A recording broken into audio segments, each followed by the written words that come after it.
Vous êtes allé à Rabat pour observer les élections. Les résultats, avec la victoire des islamistes modérés, est-ce que ces résultats vous inquiètent? Écoutez, je vais essayer de faire une réponse la plus équilibrée possible. Oui, qui dit parti islamiste fait penser peut-être à ce qui s'est passé en Algérie au moment du fils. Mais le Maroc est un pays qui ne découvre pas les élections. Il n'y a pas eu de printemps arabe au Maroc parce que le Maroc avait déjà, grâce aux différents rois qui se sont succédés, une histoire de démocratisation. Bon, j'ai rencontré avec mes collègues le nouveau Premier ministre et son président de parti.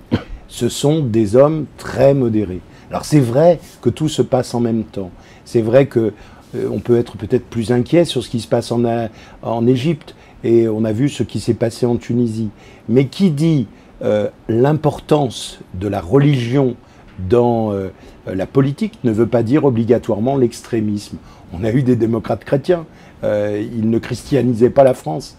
Donc je crois qu'il faut avoir une sorte d'indulgence vigilante à l'égard du Maroc, mais se dire aussi quand même qu'ils ont un sacré petit roi qui mène bien les affaires là-bas, une constitution adoptée par 93%, et d'autre part aussi des partis politiques qui, du PJD à l'Istiqlal, vont travailler ensemble. Donc je pense qu'il ne faut pas avoir peur de ce qui se passe au Maroc, et notamment je parle aux Marocains de France.